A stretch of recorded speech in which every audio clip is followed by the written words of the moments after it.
and welcome to the Resources Roadhouse. I'm Wally Graham, and today I'm joined by Dean Tuck, who is Managing Director of Dreadnought Resources. So, Dean, welcome back to the Roadhouse. It's always good to have you here.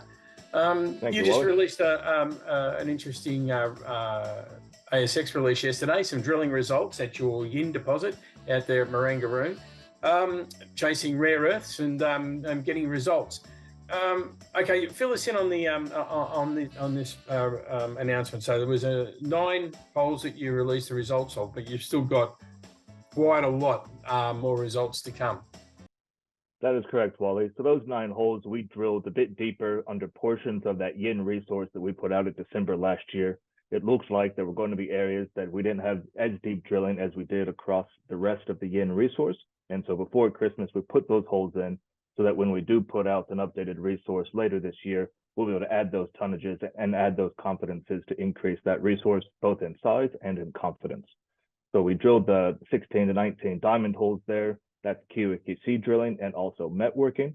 Once we get those drill results back here in April or May, then that will lead into increasing the confidence of the resource and also adding the tonnage with the extra RC drilling that we've done.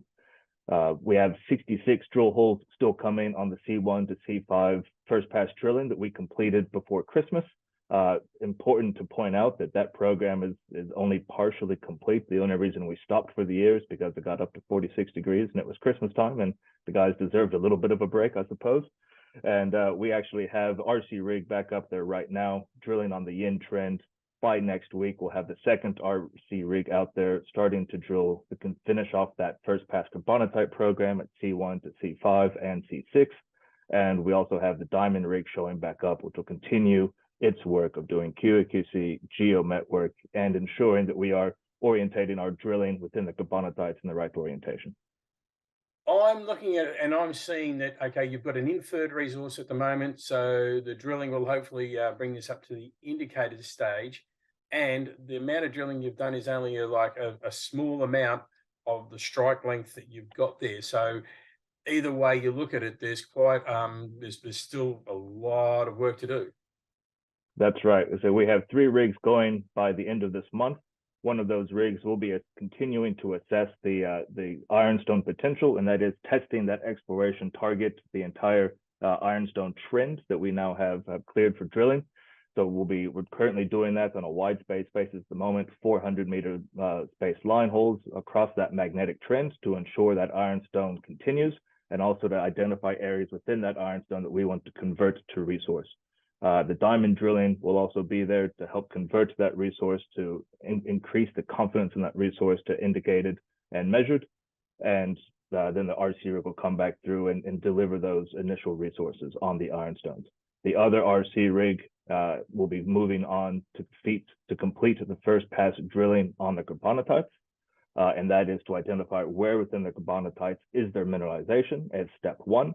We got halfway through that program last year, and then following those areas up with deeper angled holes to test those areas of mineralization and then convert those to resource as well. So we have 2 or 3 programs going on at the same time. We'll be continuing, hopefully, to make discoveries on the ironstones and the carbonatites, and then converting those to resource as quickly as possible. All right. Now, remember who you're talking to here. So, so we'll remove a bit of the technical aspect of it, but just explain to me the importance of the results you're getting. Yeah, okay. So the rare earth oxides that you're hitting, what is it about them that makes it worthwhile going out and chasing more? Well, I think what makes it worth chasing more? Well, on the back of, I guess, the decarbonization trends, we see the increase in EVs, we see the increase in windmills. There's a growing demand for rare earths, like we saw with lithium over the past 10 years, where you had 3 main deposits. You had Greenbushes and you had Tanko, and producing almost all the world's hard rock lithium. You've had that at the moment. That's the stage for the rare earths. You have your Mount Wells, you have your Mountain Passes, you're buying all those producing all the world's rare earths. And as we've seen over the past 5 years in particular, you have your Lion Towns, your Core Lithium, your Pilbara Minerals, all these lower grade deposits. They're not the big high grade deposits, they are lower grade, but because there's a step change in demand and civilization and going towards a low carbon future, there's an increased demand for more production And we see what we have, like Hastings next door, going into production, like Arafura, a lot of these deposits that have been looked over the years. Our resources, our grades, our intercepts are all in line with that next stage of producers. And we are probably one of the only ones that don't have a long legacy behind it. And so we're moving quickly to catch up. We have proof of concept next door to us. And so we see what we have is on par with what is going into production right now. And so we're hitting that hard while it's iron's hot.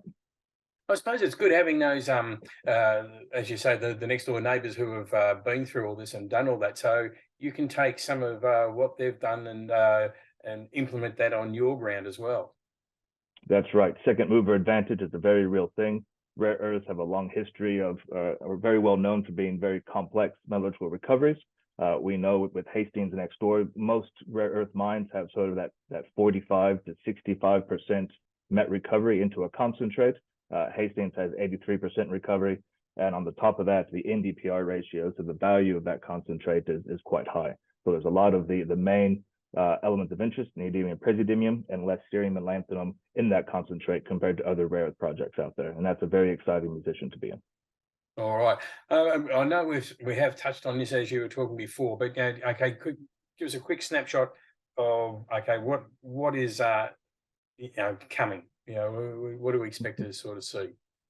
All right, so we have some things from the end of last year, and at the moment that is just the last 66 drill holes that we completed before Christmas on the carbonatites. So hopefully we'll have those out by the end of the month. We're still waiting on a batch or two from the labs, believe it or not. So we're hoping to have that done and get that cleared out. For the last month, we have commenced drilling. There was a bit of wet weather we've had up there, which has delayed us. And you move up in February to commence work. You hope you beat the last rain, but sometimes you don't. So we have been caught up a bit with the rain. That looks to be cleared out now. Rig's turning again. So we will have continuous news flow throughout the rest of the year on the ironstones, making discoveries and converting those to resources, as well as making discoveries and hopefully converting to resources anything that we hit in the carbonatites with the other rig. Now that's just the Mangaroon rare earths. We still have updates to come out on the fixed loop EM surveys with our first quantum joint venture. We should have targets to find out there for drilling later this year. We have the auger program that we did in the Kimberley, highlighting this copper, silver, gold, cobalt opportunity up there. We believe we're going to see some really attractive targets up there to drill later this year as well.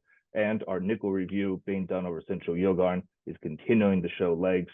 New Exco, John Hronsky, a lot of people have cast their eyes over this project now and continuing to get support. So expect to see some news flow coming out on the nickel from Central Yilgarn. So very busy.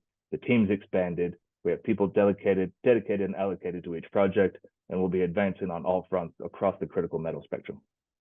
All right, Dan. Well, it is companies like Dreadnought that really do keep the labs busy and and keep them on their toes. So it's good to see. I mean, everybody's got lots of work and it's all happening. All right, mate. Obviously, a lot of news to come through. We're looking forward to seeing it all flow through, and we'll make sure we keep an eye out for it. Make sure you drop in and have another chat with us. And until then, thanks for joining us, and we'll see you again soon. Thank you, Wally. Till next time.